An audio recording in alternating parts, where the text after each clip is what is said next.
ന്യായാധിപന്മാർ 11-ാം അധ്യായത്തിൽ നിന്നുള്ള ചോദ്യങ്ങളും ഉത്തരങ്ങളുമാണ് ഇന്നത്തെ വീഡിയോയിൽ ഉൾപ്പെടുത്തിയിട്ടുള്ളത്. ഒന്നാമത്തെ ചോദ്യം, ജഫ്ത ഏതു ദേശക്കാരനായിരുന്നു? ഉത്തരം ഗിലെയാദ്. രണ്ടാമത്തെ ചോദ്യം, ശക്തനായ സേനാനിയും വേശ്യാപുത്രനുമായ ന്യായാധിപൻ ആര്? ഉത്തരം ജഫ്ത. മൂന്നാമത്തെ ചോദ്യം, ജഫ്തായുടെ പിതാവ് ആര്? ഉത്തരം ഗിലെയാദ്. നാലാമത്തെ ചോദ്യം, ആര് വളർന്നപ്പോഴാണ് ജഫ്തായെ പുറന്തള്ളിയത്? ഉത്തരം ഗിലെയാദിൻ്റെ സഫാര്യയിലെ പുത്രന്മാർ. അഞ്ചാമത്തെ ചോദ്യം, ഗിലെയാദിൻ്റെ സഫാര്യയിലെ പുത്രന്മാർ ജഫ്തായെ പുറന്തള്ളിക്കൊണ്ട് പറഞ്ഞതെന്ത്? ഉത്തരം, ഞങ്ങളുടെ പിതാവിൻ്റെ അവകാശം നിനക്ക് ലഭിക്കുവാൻ പാടില്ല, നീ അന്യസ്ത്രീയുടെ മകനാണല്ലോ. ആറാമത്തെ ചോദ്യം, ഞങ്ങളുടെ പിതാവിൻ്റെ അവകാശം നിനക്ക് ലഭിക്കുവാൻ പാടില്ല, നീ അന്യസ്ത്രീയുടെ മകനാണല്ലോ, ജഫ്തായെ പുറന്തള്ളിക്കൊണ്ട് ഇങ്ങനെ പറഞ്ഞത് ആര്? ഉത്തരം ഗിലെയാദിൻ്റെ സഫാര്യയിലെ പുത്രന്മാർ. ഏഴാമത്തെ ചോദ്യം, ജഫ്ത തൻ്റെ സഹോദരന്മാരിൽ നിന്ന് ഓടിപ്പോയി താമസിച്ച സ്ഥലം ഏത്? ഉത്തരം തോബ്. എട്ടാമത്തെ ചോദ്യം, ജഫ്തായോട് ചേർന്ന് കൊള്ള ചെയ്തു നടന്നത് ആര്? ഉത്തരം ഒരു നീചസംഘം. ഒൻപതാമത്തെ ചോദ്യം, ജഫ്തായുടെ കാലത്ത് ഇസ്രായേലിനെതിരെ യുദ്ധത്തിന് വന്നതാര്? ഉത്തരം അമ്മോന്യർ. പത്താമത്തെ ചോദ്യം, ജഫ്തായുടെ കാലത്ത് അമ്മോന്യർ ആർക്കെതിരെയാണ് യുദ്ധത്തിന് വന്നത്? ഉത്തരം ഇസ്രായേലിനെതിരെ. 11-ാമത്തെ ചോദ്യം, ജഫ്തായെ തോബ് ദേശത്തു നിന്ന് കൂട്ടിക്കൊണ്ടുവരാൻ പോയത് ആര്? ഉത്തരം ഗിലെയാദിലെ ശ്രേഷ്ഠന്മാർ. 12-ാമത്തെ ചോദ്യം, ഗിലെയാദിലെ ശ്രേഷ്ഠന്മാർ ഏതു ദേശത്തു നിന്നാണ് ജഫ്തായെ കൂട്ടിക്കൊണ്ടുവരാൻ പോയത്? ഉത്തരം തോബ്. 13-ാമത്തെ ചോദ്യം, ഗിലെയാദിലെ ശ്രേഷ്ഠന്മാർ തോബ് ദേശത്ത് ചെന്ന് ജഫ്തായോട് പറഞ്ഞത് എന്ത്? ഉത്തരം അമ്മോന്യരോടുള്ള യുദ്ധത്തിൽ നീ ഞങ്ങളെ നയിക്കണം. 14-ാമത്തെ ചോദ്യം, ജഫ്ത എത്ര ചോദ്യങ്ങളാണ് ന്യായാധിപന്മാർ 11:7 അനുസരിച്ച് ഗിലെയാദിലെ ശ്രേഷ്ഠന്മാരോട് ചോദിക്കുന്നത്? ഉത്തരം 2. 15-ാമത്തെ ചോദ്യം, ജഫ്ത ഗിലെയാദിലെ ശ്രേഷ്ഠന്മാരോട് ചോദിച്ച ചോദ്യങ്ങൾ ഏവ? ഉത്തരം, നിങ്ങൾ എന്നെ വെറുക്കുകയും എൻ്റെ പിതാവിൻ്റെ ഭവനത്തിൽ നിന്ന് അടിച്ചിറക്കുകയും ചെയ്തില്ലേ? അപകടത്തിൽപ്പെട്ടപ്പോൾ നിങ്ങൾ എൻ്റെ അടുക്കൽ വന്നിരിക്കുന്നുവോ? 16-ാമത്തെ ചോദ്യം, അപകടത്തിൽപ്പെട്ടപ്പോൾ നിങ്ങൾ എൻ്റെ അടുക്കൽ വന്നിരിക്കുന്നുവോ? ആര് ആരോട് ചോദിച്ചു? ഉത്തരം ജഫ്ത ഗിലെയാദിലെ ശ്രേഷ്ഠന്മാരോട്. 17-ാമത്തെ ചോദ്യം, ഗിലെയാദിലെ ശ്രേഷ്ഠന്മാർ എന്തിനു വേണ്ടിയാണ് ജഫ്തായുടെ അടുക്കൽ വന്നത്? ഉത്തരം, ജഫ്ത അവരോടുകൂടെ ചെന്ന് അമ്മോന്യരോട് യുദ്ധം ചെയ്യേണ്ടതിനും ഗിലെയാദ് നിവാസികളായ അവരുടെ നേതാവാകാനും വേണ്ടി. 18-ാമത്തെ ചോദ്യം, എപ്പോൾ ഗിലെയാദ് നിവാസികളുടെ നേതാവാകാം എന്നാണ് ജഫ്ത ഗിലെയാദിലെ ശ്രേഷ്ഠന്മാരോട് പറഞ്ഞത്? ഉത്തരം, അമ്മോന്യരോട് പോരാടാൻ നിങ്ങൾ എന്നെ കൊണ്ടുപോവുകയും കർത്താവ് അവരെ എനിക്ക് ഏൽപ്പിച്ചു തരികയും ചെയ്താൽ. 19-ാമത്തെ ചോദ്യം, കർത്താവ് നമുക്ക് സാക്ഷിയായിരിക്കട്ടെ, നീ പറയുന്നത് പോലെ ഞങ്ങൾ ചെയ്യും തീർച്ച. ആര് ആരോട് പറഞ്ഞു? ഉത്തരം, ഗിലെയാദിലെ ശ്രേഷ്ഠന്മാർ ജഫ്തായോട്. 20-ാമത്തെ ചോദ്യം, ജഫ്തായ്ക്കും ഗിലെയാദിലെ ശ്രേഷ്ഠന്മാർക്കും ഇടയിൽ ആര് സാക്ഷിയായിരിക്കട്ടെ എന്നാണ് പറയുന്നത്? ഉത്തരം, കർത്താവ്. 21-ാമത്തെ ചോദ്യം, ജഫ്തായെ നേതാവായി സ്വീകരിച്ചത് ആര്? ഉത്തരം ഗിലെയാദിലെ ജനം. 22ാമത്തെ ചോദ്യം, എവിടെ വച്ചാണ് ജഫ്ത ജനങ്ങളോട് സംസാരിച്ചത്? ഉത്തരം മിസ്പായിൽ വച്ച്. 23ാമത്തെ ചോദ്യം, ആരുടെ മുമ്പിൽ വച്ചാണ് ജഫ്ത ജനങ്ങളോട് സംസാരിച്ചത്? ഉത്തരം കർത്താവിൻ്റെ മുമ്പിൽ വച്ച്. 24ാമത്തെ ചോദ്യം, മിസ്പായിൽ കർത്താവിൻ്റെ മുമ്പിൽ വച്ച് ജഫ്ത ആരോടാണ് സംസാരിച്ചത്? ഉത്തരം ജനങ്ങളോട്. 25ാമത്തെ ചോദ്യം, ജഫ്ത അമ്മോന്യ രാജാവിൻ്റെ അടുത്തേക്ക് ആരെയാണ് അയച്ചത്? ഉത്തരം ദൂതന്മാരെ. 26ാമത്തെ ചോദ്യം, ജഫ്ത ദൂതന്മാരെ അയച്ച് അമ്മോന്യ രാജാവിനോട് ചോദിച്ചത് എന്ത്?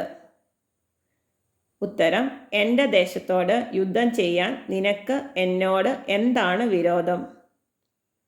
27ാമത്തെ ചോദ്യം, അമ്മോന്യ രാജാവ് യുദ്ധം കൂടാതെ തിരികെ കിട്ടണം എന്നാവശ്യപ്പെട്ട സ്ഥലങ്ങൾ ഏതെല്ലാം? ഉത്തരം അർനോൺ മുതൽ ജാബോക്കും ജോർദാനും വരെയുള്ള സ്ഥലം. 28ാമത്തെ ചോദ്യം, അർനോൺ മുതൽ ജാബോക്കും ജോർദാനും വരെയുള്ള അമ്മോന്യ രാജാവിൻ്റെ സ്ഥലം കൈവശപ്പെടുത്തിയത് ആര്? ഉത്തരം ഇസ്രായേൽ ജനം.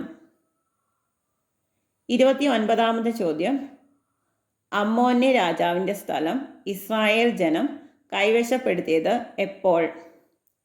ഉത്തരം ഈജിപ്തിൽ നിന്ന് തിരികെ വന്നപ്പോൾ.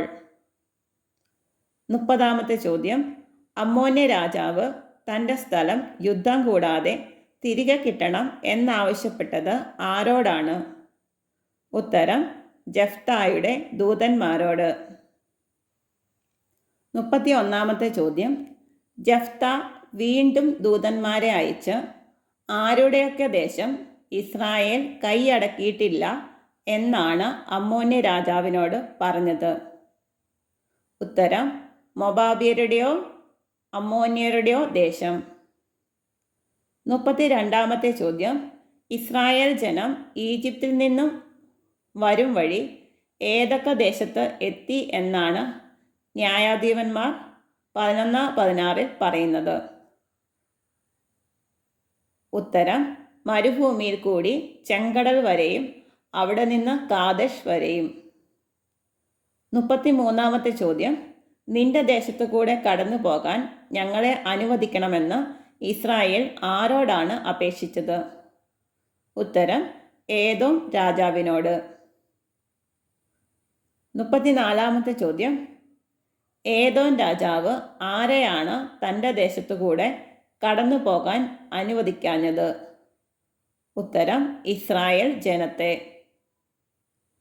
35ാമത്തെ ചോദ്യം, ആരു വഴിയാണ് ഇസ്രായേൽ തൻ്റെ ദേശത്തിലൂടെ കടന്നു പോകാൻ ഞങ്ങളെ അനുവദിക്കണമെന്ന് ഏദോം രാജാവിനോട് അപേക്ഷിച്ചത്? ഉത്തരം ദൂതന്മാർ വഴി. 36ാമത്തെ ചോദ്യം, ഏതൊക്കെ രാജാക്കന്മാരാണ് ഇസ്രായേൽ ജനത്തെ തങ്ങളുടെ ദേശത്തു കൂടി കടന്നു പോകാൻ അനുവദിക്കാഞ്ഞത്? ഉത്തരം ഏദോം രാജാവും മൊബാബ് രാജാവും. 37ാമത്തെ ചോദ്യം, ഏദോം രാജാവും മൊബാബ് രാജാവും തങ്ങളുടെ ദേശത്തു കൂടി കടന്നു പോകാൻ ഇസ്രായേലിനെ അനുവദിക്കാത്തതിനാൽ അവർ താമസിച്ചതെവിടെ? ഉത്തരം കാദേശിൽ. 38ാമത്തെ ചോദ്യം, ഇസ്രായേൽ ജനം മരുഭൂമിയിലൂടെ യാത്ര ചെയ്ത് ഏദോമും മൊബാബും ചുറ്റി എത്തിയത് എവിടെ? ഉത്തരം മൊബാബിൻ്റെ കിഴക്ക്. 39ാമത്തെ ചോദ്യം, മൊബാബിന് കിഴക്ക് എത്തിയ ഇസ്രായേൽ ജനം താവളമടിച്ചത് എവിടെ? ഉത്തരം അർനോന്റെ മറുകരെ. 40ാമത്തെ ചോദ്യം, ഇസ്രായേൽ ജനം പ്രവേശിക്കാത്തത് എവിടെ? ഉത്തരം മൊവാബിൽ. 41ാമത്തെ ചോദ്യം, മൊവാബിൻ്റെ അതിർത്തി ഏത്? ഉത്തരം അർനോൺ. 42ാമത്തെ ചോദ്യം, ഹെഷ്ബോണിലെ അമോര്യ രാജാവ് ആരായിരുന്നു? ഉത്തരം സീഹോൻ. 43-ാമത്തെ ചോദ്യം, ഏത് രാജാവിനാണ് തങ്ങളുടെ ദേശത്തു കൂടി ഇസ്രായേൽ ജനത്തെ കടത്തിവിടാൻ വിശ്വാസം ഇല്ലാതിരുന്നത്? ഉത്തരം അമോര്യ രാജാവായ സീഹോന്. 44-ാമത്തെ ചോദ്യം, ജനങ്ങളെയെല്ലാം ഒരുമിച്ച് കൂട്ടി സീഹോൻ ഇസ്രായേലിനെതിരെ താവളമടിച്ചത് എവിടെ? ഉത്തരം യാഹാസിൽ. 45-ാമത്തെ ചോദ്യം, ജനങ്ങളെയെല്ലാം ഒരുമിച്ച് കൂട്ടി യാഹാസിൽ വച്ച് ഇസ്രായേലിനോട് പൊരുതിയത് ആര്? ഉത്തരം ഹെഷ്ബോണിലെ അമോര്യ രാജാവായ സീഹോൻ. 46-ാമത്തെ ചോദ്യം, സീഹോനെയും അവൻ്റെ ജനത്തെയും ഇസ്രായേലിന് ഏൽപ്പിച്ചു കൊടുത്തത് ആര്? ഉത്തരം ഇസ്രായേലിൻ്റെ ദൈവമായ കർത്താവ്. 47-ാമത്തെ ചോദ്യം, അമോര്യരെ പരാജയപ്പെടുത്തി ഇസ്രായേൽ കൈവശപ്പെടുത്തിയ സ്ഥലങ്ങൾ ഏവ? ഉത്തരം അർണോൺ മുതൽ ജാബോക്കും വരെയും മരുഭൂമി മുതൽ ജോർദാൻ വരെയുമുള്ള അമോന്യരുടെ ദേശം മുഴുവൻ. 48-ാമത്തെ ചോദ്യം, തൻ്റെ ജനമായ ഇസ്രായേലിൻ്റെ മുമ്പിൽ നിന്ന് അമോന്യരെ തുരത്തിയത് ആര്? ഉത്തരം ഇസ്രായേലിൻ്റെ ദൈവമായ കർത്താവ്. 49-ാമത്തെ ചോദ്യം, അമോര്യരുടെ ദൈവം ആര്? ഉത്തരം കെമോഷ്. 50-ാമത്തെ ചോദ്യം, പൂരിപ്പിക്കുക.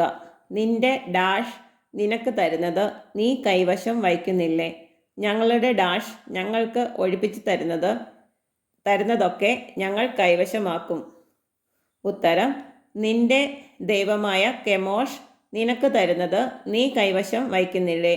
ഞങ്ങളുടെ ദൈവമായ കർത്താവ് ഞങ്ങൾക്കൊഴിപ്പിച്ചു തരുന്നതൊക്കെ ഞങ്ങൾ കൈവശമാക്കും. 51-ാമത്തെ ചോദ്യം, ന്യായാധിപന്മാർ 11:25 പറയുന്ന മൊബാബ് രാജാവിൻ്റെ പേര് എന്ത്? ഉത്തരം സിപ്പോർ. 52-ാമത്തെ ചോദ്യം, മൊബാബ് രാജാവായ സിപ്പോറിൻ്റെ പുത്രൻ ആര്? ഉത്തരം ബാലാക്ക്. 53-ാമത്തെ ചോദ്യം, ന്യായാധിപന്മാർ 11:25 അമ്മോന്യ രാജാവിനോട് ജെഫ്ത എത്ര ചോദ്യങ്ങളാണ് ചോദിക്കുന്നത്? ഉത്തരം 3. 54-ാമത്തെ ചോദ്യം, ഇസ്രായേലിനോട് ഒരിക്കലും എതിർക്കുകയും യുദ്ധം ചെയ്യുകയും ചെയ്യാത്ത അമോന്യ രാജാവ് ആര്? ഉത്തരം ബാലാക്ക്. 55-ാമത്തെ ചോദ്യം, ഇസ്രായേൽ 300 വർഷം താമസിച്ചത് എവിടെ? ഉത്തരം ഹെഷ്ബോണിലും അതിൻ്റെ ഗ്രാമങ്ങളിലും അരോവറിലും അതിൻ്റെ ഗ്രാമങ്ങളിലും അർണോൺ തീരത്തുള്ള എല്ലാ പട്ടണങ്ങളിലും. 56-ാമത്തെ ചോദ്യം, ഇസ്രായേൽ ഹെഷ്ബോണിലും അതിൻ്റെ ഗ്രാമങ്ങളിലും അരോവറിലും അതിൻ്റെ ഗ്രാമങ്ങളിലും അർണോൺ തീരത്തുള്ള എല്ലാ പട്ടണങ്ങളിലും എത്ര വർഷം താമസിച്ചു? ഉത്തരം 300 വർഷം. 57-ാമത്തെ ചോദ്യം, പൂരിപ്പിക്കുക. ആകയാൽ ഞാൻ നിന്നോട് ഡാഷ് ചെയ്തിട്ടില്ല, ആ നിലയ്ക്ക് എന്നോട് ഡാഷ് ചെയ്യുന്നത് തെറ്റാണ്.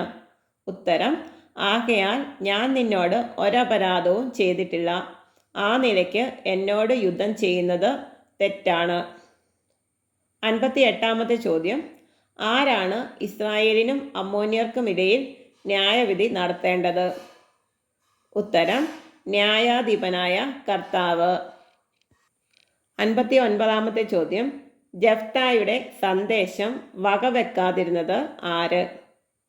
ഉത്തരം അമ്മോന്യ രാജാവ്. 60-ാമത്തെ ചോദ്യം, ജെഫ്തായുടെ മേൽ ആവസിച്ചത് ആര്? ഉത്തരം കർത്താവിൻ്റെ ആത്മാവ്. 61-ാമത്തെ ചോദ്യം, ജെഫ്ത ഏതൊക്കെ ദേശങ്ങൾ കടന്നാണ് അമ്മോന്യരുടെ ദേശത്തേക്ക് പോയത്? ഉത്തരം ഗിലെയാദ്, മനാസെ എന്നിവിടങ്ങളിൽ കൂടി ഗിലെയാദിലെ മിസ്പായിലേക്ക് കടന്നാണ് പോയത്. 62-ാമത്തെ ചോദ്യം, കർത്താവിന് നേർച്ച നേർന്നത് ആര്? ഉത്തരം ജഫ്ത. 63-ാമത്തെ ചോദ്യം, ജഫ്തായുടെ നേർച്ച എന്തായിരുന്നു? ഉത്തരം ജഫ്ത അമ്മോന്യരെ തോൽപ്പിച്ച് ജേതാവായി തിരികെ ചെല്ലുമ്പോൾ എതിരേൽക്കാനായി പടിവാതിൽക്കൽ ആദ്യം വരുന്നത് ആരായാലും അവൻ കർത്താവിൻ്റേതായിരിക്കും. 64-ാമത്തെ ചോദ്യം, ജഫ്തായുടെ നേർച്ചയിൽ പടിവാതിൽക്കൽ ആദ്യം വരുന്നവനെ കർത്താവിന് എങ്ങനെ അർപ്പിക്കും എന്നാണ് പറയുന്നത്? ഉത്തരം ദഹന ബലിയായി അർപ്പിക്കും. 65-ാമത്തെ ചോദ്യം, ജഫ്ത ആരുടെ അതിർത്തി കടന്നാണ് യുദ്ധം ചെയ്തത്? ഉത്തരം അമ്മോന്യരുടെ. 66-ാമത്തെ ചോദ്യം, അമ്മോന്യരെ ജഫ്തായുടെ കയ്യിൽ ഏൽപ്പിച്ചത് ആര്? ഉത്തരം കർത്താവ്. 67-ാമത്തെ ചോദ്യം, ഇസ്രായേലിന് കീഴടങ്ങിയത് ആര്? ഉത്തരം അമ്മോന്യർ. 68-ാമത്തെ ചോദ്യം, അമ്മോന്യരുടെ എത്ര പട്ടണങ്ങളിലാണ് കൂട്ടക്കൊല നടന്നത്? ഉത്തരം 20. 68-ാമത്തെ ചോദ്യം, അരോവർ മുതൽ മിന്നിത്തിന് സമീപം വരെയും ആബേൽ കെരാമിൻ വരെയും അമ്മോന്യരെ വകവരുത്തിയത് ആര്? ഉത്തരം ജഫ്ത. 70-ാമത്തെ ചോദ്യം, അമ്മോന്യരോടുള്ള യുദ്ധത്തിന് ശേഷം ജഫ്ത എവിടേക്കാണ് പോയത്? ഉത്തരം മിസ്പായിലുള്ള തൻ്റെ വീട്ടിലേക്ക്. 71-ാമത്തെ ചോദ്യം, ജഫ്തായെ എതിരേൽക്കാൻ ആദ്യം വന്നത് ആര്? ഉത്തരം ജഫ്തായുടെ മകൾ. 72-ാമത്തെ ചോദ്യം, മിസ്പായിലെ വീട്ടിലേക്ക് വന്ന ജഫ്തായെ മകൾ എങ്ങനെയാണ് സ്വീകരിച്ചത്? ഉത്തരം തപ്പുകൊട്ടി നൃത്തം വച്ച്. 73-ാമത്തെ ചോദ്യം, ജഫ്തായ്ക്ക് എത്ര മക്കൾ ഉണ്ടായിരുന്നു? ഉത്തരം 1. 74-ാമത്തെ ചോദ്യം, തപ്പുകൊട്ടി നൃത്തം വച്ചു വരുന്ന ഏക മകളെ കണ്ടപ്പോൾ ജഫ്ത എന്തു ചെയ്തു? ഉത്തരം അവൻ വസ്ത്രം കീറി. 75-ാമത്തെ ചോദ്യം, ജഫ്ത ദുഃഖത്തിലാകാൻ കാരണം എന്ത്? ഉത്തരം ഏക മകളെ കർത്താവിന് നേർച്ച അർപ്പിക്കേണ്ടി വന്നതുകൊണ്ട്. 76-ാമത്തെ ചോദ്യം, പൂരിപ്പിക്കുക. ഞാൻ കർത്താവിന് ഡാഷ് കൊടുത്തുപോയി, ഡാഷ് നിന്ന് പിന്മാറാൻ എനിക്ക് സാധിക്കുകയില്ല. ഉത്തരം ഞാൻ കർത്താവിന് വാക്കു കൊടുത്തുപോയി, നേർച്ചയിൽ നിന്ന് പിന്മാറാൻ എനിക്ക് സാധിക്കുകയില്ല. 77-ാമത്തെ ചോദ്യം, പിതാവേ, അങ്ങ് കർത്താവിന് വാക്കു കൊടുത്തെങ്കിൽ അതനുസരിച്ച് എന്നോട് ചെയ്തു കൊള്ളുക. ആര് ആരോട് പറഞ്ഞു? ഉത്തരം ജഫ്തായുടെ മകൾ ജഫ്തായോട്. 78-ാമത്തെ ചോദ്യം, സഖിമാരോടൊത്ത് പർവ്വതങ്ങളിൽ പോയി വിലപിക്കുവാൻ എന്നെ അനുവദിക്കണം എന്ന് ജഫ്തായോട് പറഞ്ഞതാര്? ഉത്തരം ജഫ്തായുടെ മകൾ. 79-ാമത്തെ ചോദ്യം, ജഫ്തായുടെ മകൾ എന്തിനെ പ്രതി വിലപിക്കാനാണ് പർവ്വതങ്ങളിൽ പോകണമെന്ന് പറഞ്ഞത്? ഉത്തരം തൻ്റെ കന്യാത്തത്തെപ്പറ്റി. 80-ാമത്തെ ചോദ്യം, എത്ര നാൾ തൻ്റെ കന്യാത്തത്തെപ്പറ്റി പർവ്വതങ്ങളിൽ പോയി വിലപിക്കണമെന്നാണ് ജഫ്തായുടെ മകൾ ജഫ്തായോട് പറഞ്ഞത്? ഉത്തരം 2 മാസം. 81-ാമത്തെ ചോദ്യം, ജഫ്തായുടെ മകൾ ആരോടൊപ്പം പർവ്വതങ്ങളിൽ പോയി വിലപിക്കണമെന്നാണ് പറഞ്ഞത്? ഉത്തരം സഖിമാരോടൊപ്പം. 82-ാമത്തെ ചോദ്യം, ജഫ്ത എന്തു ചെയ്യുവാനാണ് മകൾക്ക് അനുവാദം കൊടുത്തത്? ഉത്തരം സഖിമാരോടൊത്ത് പർവ്വതങ്ങളിൽ പോയി തൻ്റെ കന്യാത്തത്തെക്കുറിച്ചു വിലപിക്കാൻ. 83-ാമത്തെ ചോദ്യം. പർവ്വതങ്ങളിൽ പോയി താമസിച്ചതിന് ശേഷം എത്ര നാൾ കഴിഞ്ഞാണ് ജഫ്തായുടെ മകൾ തിരിച്ചു വന്നത്? ഉത്തരം 2 മാസത്തിനു ശേഷം. 84-ാമത്തെ ചോദ്യം. പർവ്വതങ്ങളിൽ പോയി തിരിച്ചു വന്ന മകളോട് ജഫ്ത എന്തു ചെയ്തു? ഉത്തരം കർത്താവിന് അവളെ ദഹനബലിയായി അർപ്പിച്ചു. 85-ാമത്തെ ചോദ്യം. ആരെ ഓർത്താണ് ഇസ്രായേൽ പുത്രിമാർ വർഷം തോറും 4 ദിവസം കരയാൻ പോയിരുന്നത്?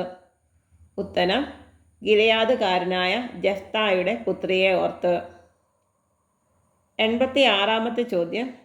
ജഫ്തായുടെ പുത്രിയെ ഓർത്ത് ഇസ്രായേൽ പുത്രിമാർ എത്ര ദിവസമാണ് വർഷം തോറും കരയാൻ പോയിരുന്നത്? ഉത്തരം 4 ദിവസം. 87-ാമത്തെ ചോദ്യം. ന്യായാധിപന്മാർ 11-ാം അധ്യായത്തിൽ എത്ര വാക്യങ്ങൾ ഉണ്ട്? ഉത്തരം 40. 88-ാമത്തെ ചോദ്യം. ന്യായാധിപന്മാരുടെ പുസ്തകത്തിൽ തലക്കെട്ടുകളില്ലാത്ത അധ്യായം ഏത്? ഉത്തരം 11-ാം അധ്യായം. 89-ാമത്തെ ചോദ്യം. ന്യായാധിപന്മാരുടെ പുസ്തകത്തിൽ 11-ാം അധ്യായത്തിൽ ജഫ്ത എത്ര ചോദ്യങ്ങൾ ചോദിക്കുന്നുണ്ട്? ഉത്തരം 8. ഗിലെയാദിലെ ശ്രേഷ്ഠന്മാരോട് 2, അമ്മോന്യ രാജാവിനോട് 6.